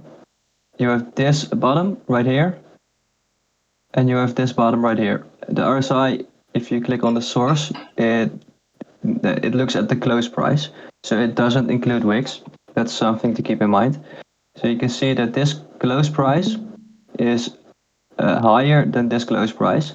Meanwhile, the RSI is being at this point it's lower than this point. So here you have, well, like this. This is pointing down, and this one is pointing up, and that's basically a normal divergence.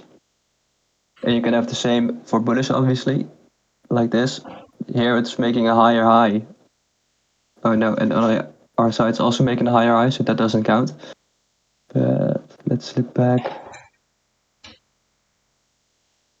This one can also be used. Here you have, well, slightly upwards, but the RSI in the meantime is pointing downwards, so that's a bearish divergence. Okay. And you can also have hidden divergences, and I'm not really sure what that's supposed to be. I think, if I have it correctly, it means that your well, it's not a good example like this because it's not actually showing it, but just for the sake of simplicity, let's say this makes a lower. Let's just draw it like this. It's easier.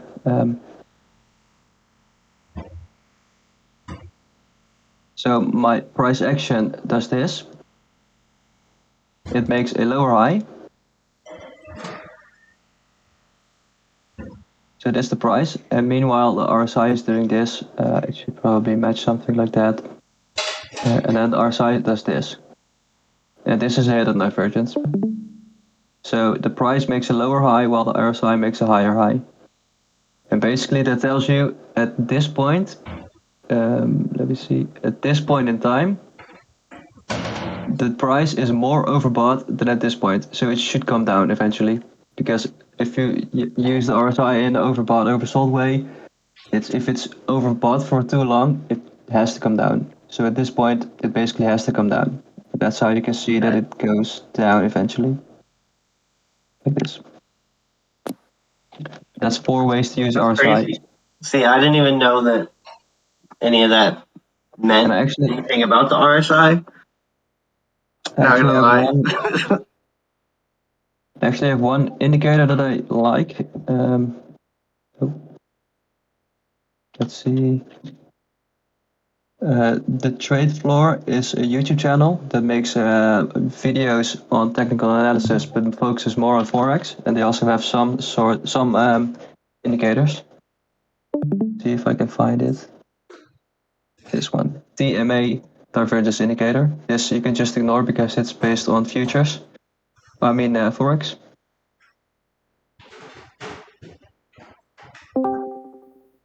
never mind. You have to agree to it, otherwise it won't show.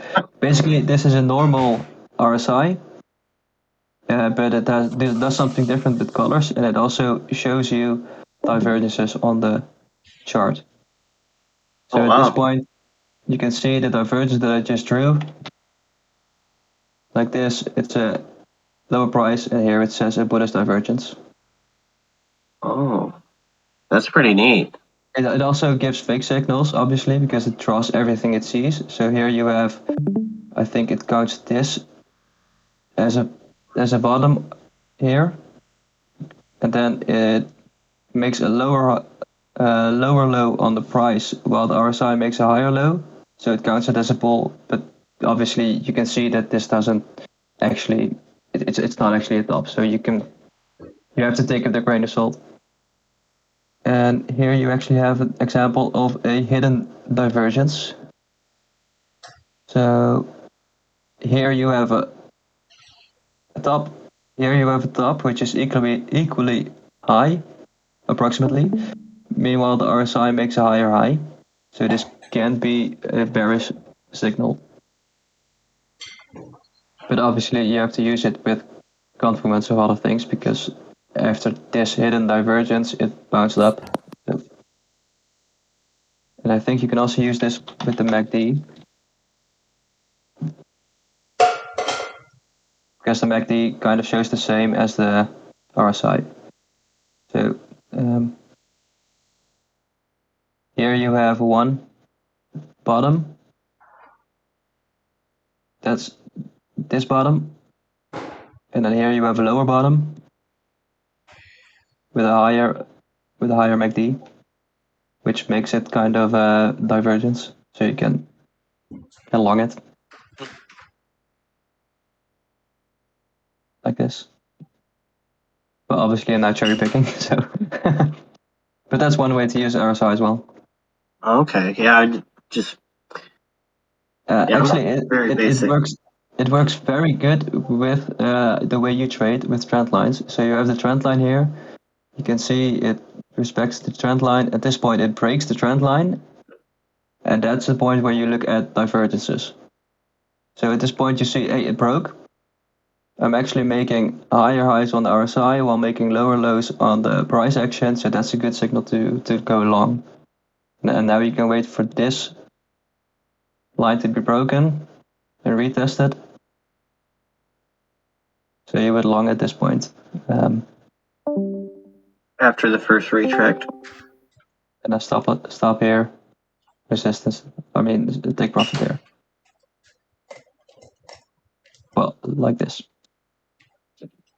And you can actually even place your stop at this. Oh yeah, I was gonna say that's where I would put my stop loss, would be the support right there. I've been wigged out so many times because stop hunts. So I'm used to setting my stop a bit wider now, while not risking more. I just win less, but that's basically just so I don't get stopped out. When I'm better at trading, I will try to have better stop losses so I can risk more and thus make more money. But for now, I just do it like this.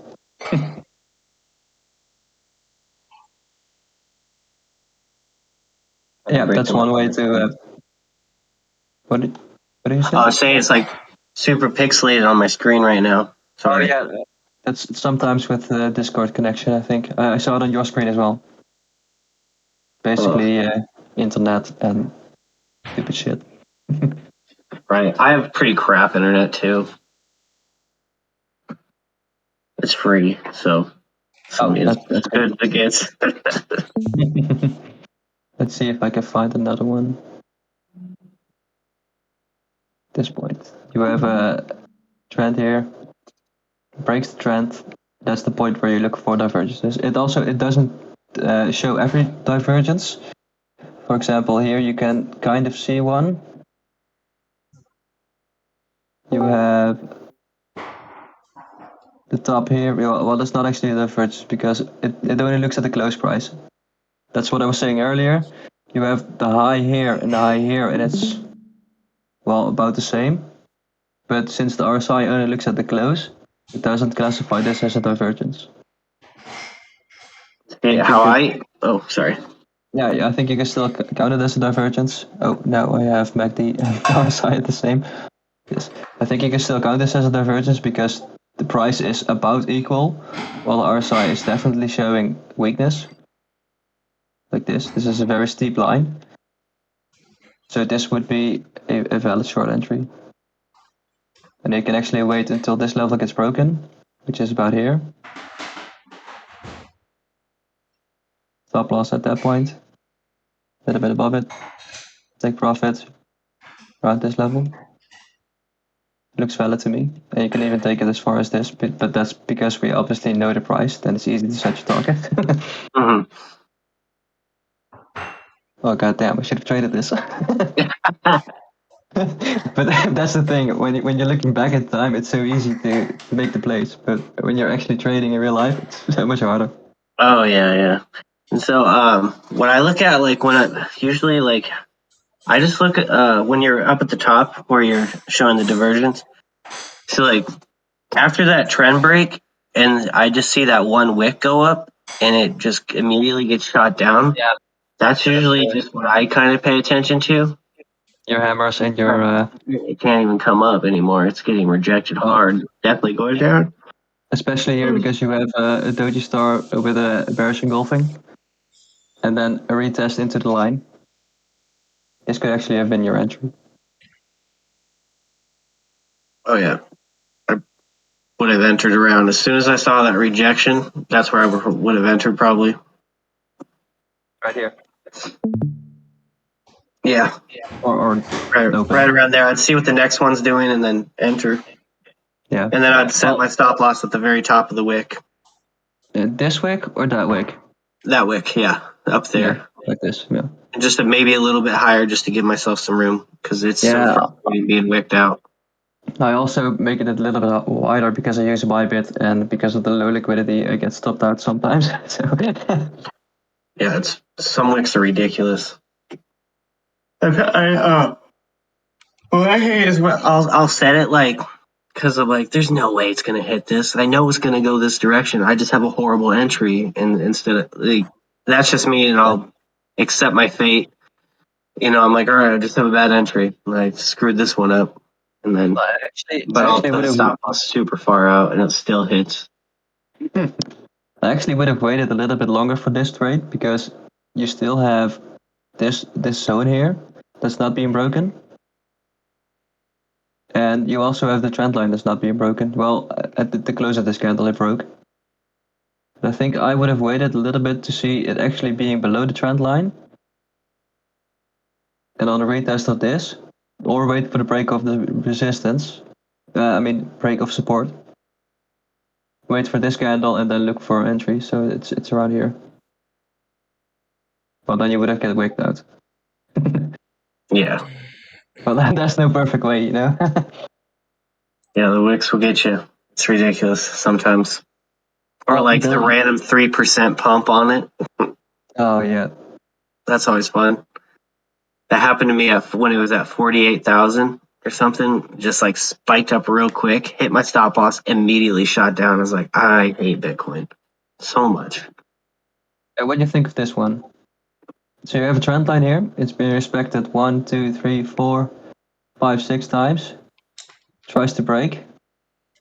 You probably have divergence here. Oh, I already have open. Damn it.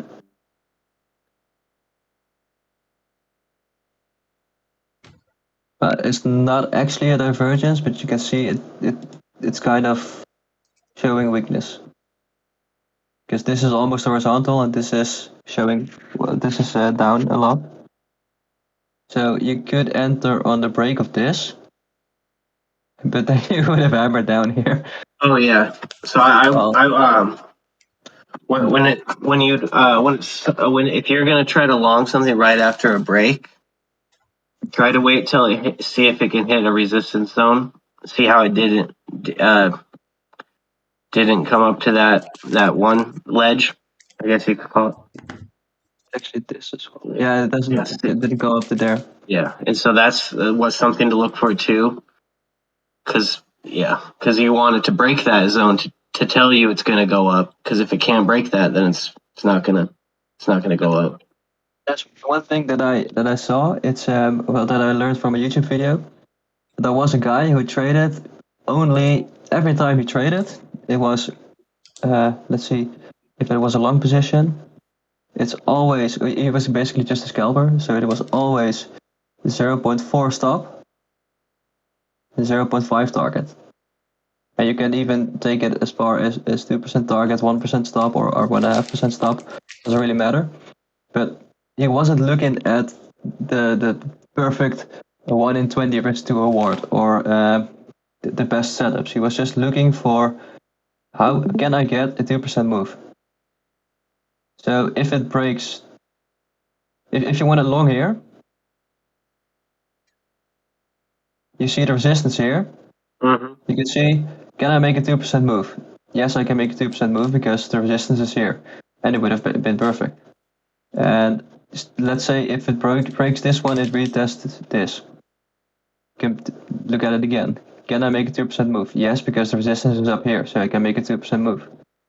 And that way of trading, I found it very interesting to use as well. You can also look for those 20 to 1 setups or the 1 to 5 setups, but just to see sometimes when you are close to resistance but not at it yet, you can kind of expect the resistance to draw the price to it.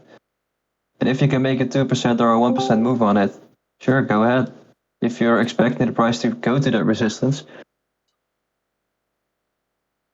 Hey, can I interrupt for a second? I have a weird definitely. question. Brian, I'm looking at your chart for Bitcoin. It's showing the price 19,480. On mine, it's showing 19,566. What am I doing wrong? You have a different platform than me? No, I'm using TradingView. But are you using OKEX or Binance? Oh, which one are you using? I think I use Binance for everything. Oh, yeah, I use OKEX. Oh. Yeah, they all They have a price difference? entries. And There's a small difference each in it. one has a difference. Well, I just put on the other one and it's 19,563. Oh yeah, so that's what yours is at. Yeah, they all have a difference. At the beginning of the stream, I actually saw the price of Bitcoin on your chart different as mine, and I looked at the Vibez chart, and I actually saw that my Vibez chart didn't reject at the resistance perfectly, but on the Binance chart it did. So it might actually be interesting to look at different exchanges to see if how the price reacts to that. And that makes sense because a lot of people use Binance. It's the widely used, the most used exchange, I think. That's why I use it for everything. Yeah, a lot of people have their limits placed and their take profits placed at a resistance level. So if those prices get hit, the price reacts to it, no matter the exchange. That's what I used to spot trade on Binance back when I first started getting into all this. XRP's having a nice little run up on the 1 minute. Mm-hmm. I think Drew was talking about a long that he was in. Yeah, everything's not going to reject yet, and that's why we wait for the cross. Cause see how it's like you can it's going. That's a good 150% or not 150. That's about 100% loss right there. Right. That's straight. There's your entire trade gone. But yeah, look at XRP. I actually wanted to use Binance, but I'm not allowed. Really? I have a twin brother, and my twin brother registered with the same last name and the same date of birth. And apparently Binance uses that as a classification if you're a real human or not. So when I try to make an account, they say, no, your account already exists because you have the same last name and the same date of birth. Oh, wow. That's fucking stupid, man. Well, can't he just give you the login? There was a way to make 2 accounts, but then they said you have to make a video, both of you holding your identification card and saying, I want to get verified for Binance. Oh, wow. And I was like, no, fuck that shit, I'm not gonna do that. I'm just going to Bybit. But I was allowed to clear my account before that. Oh, okay, that's good. Yeah, Jesus. And now I can use his login, but it's a bit of a hassle because I have to. He has a verification email, then he has to send the password to me within a few minutes because otherwise it's expired. Oh, jeez. But we'll manage. Sucks. I hate when I'm trying to sign in and I like slide my thing 5 times wrong, and so then I have to like reset my password. And Check the one on. I've Trip never real actually quick. done that before. oh, it's so frustrating, especially when you have a trade open and you're like, I don't know what's going on. Oh my god. Ryan, can you check the 1 minute real quick on it? Yeah. Just want to see how different it looks compared to mine. I have my my price spread quite a bit more, so my candles are a little bit bigger than you.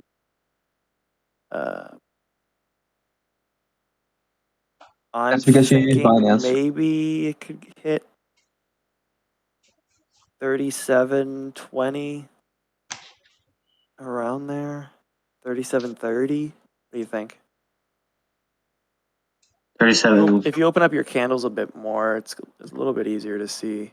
You stretch them out a little bit. See, Like this? yeah, I have a 30.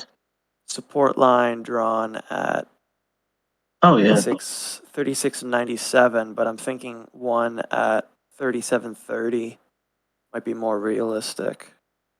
It might even just because of right here. That can also become a thing. Yep. So Yeah. I have it there as well. Totally. So maybe Just- like a short There's in one that thing. area.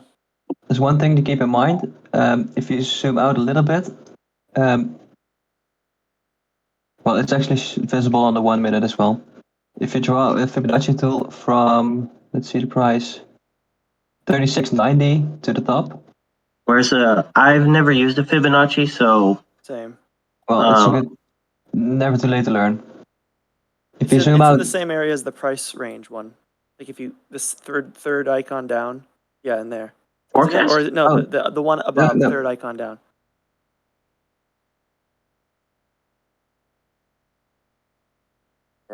Or it's the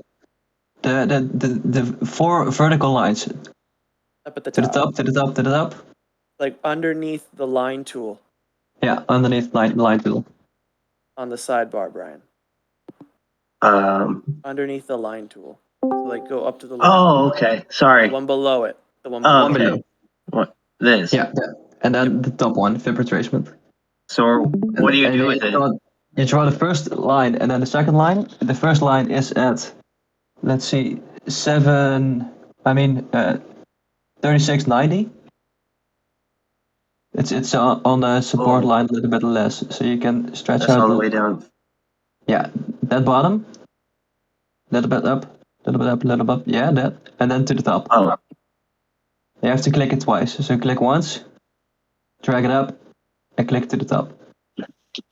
You basically do it from the most recent low to the most recent high, right? Yeah, exactly. okay. And then if you double click the settings, if you double click it, you can access the settings. And then the on style, I think. Scroll down a little bit. Wait. You can add extra levels, and I like to add the level 0.65 as well. So just click one of the boxes that's not clicked right now, and then add 0.65. You're doing it too. And what does this tell me? And now if you zoom into the price that it's currently binding support on. Yeah. Yeah, right there. That's about the level of the Fibonacci retracement, 0.65. So that's, for me, that's confluence of the support. You might want to let these guys know about the golden pocket, how it works, if you're good with that. Yeah, that's basically how I use the golden pocket. So between the 0.618 and the 0.65, that's where I look for a reversal. Right, but what I'm saying is like maybe like explain it a little bit, like what usual like buyers do. You know what I mean? Like they're usually go short in that area or short in that area. I know that the Fibonacci levels are a lot of algos use that level, so because it's all calculatable, and that's why the price reacts to those levels. But I'm not really sure how it actually reacts at those levels. I'm trying to add 0.65 to my fib retracement, but Brian? Can you show your settings? I just want to. Just scroll down to one of the unchecked boxes, check the box, and then move 0.6, and then write 0.65. I've done that, but when I bring up my bad. to do, I didn't know. it's covering like a lot of the other price things. I feel like it's doing it. Yeah, it's multi. Larry, Double click it. And what I also like to do, if you double click it, double click the fib retracement, yeah, and then scroll down a little bit, further down, and you can uncheck the background. A little bit up, yeah. Okay, yeah. And then I also have every line white instead of the golden pocket, that's golden. Yeah, and then if you go to the settings, I think you can change the golden pocket to a specific color. So double click it again. Now you have to click the actual lines instead of the background, and then you can make at the little bit lower. You can set a specific color for a specific level, and you can set the 0.618 to golden or yellow. Yeah, like that. And then the 0.65 that you just added. This way it shows me perfectly what the level is. And to be honest, I actually don't use the other levels as well. So what does this tell me? That's what's confusing me. I'm sorry. I use the golden pocket. Just as your zone. Yeah. Calculates resistance. It calculates resistance and stuff like that, and you can use the levels as support and resistance. Yeah.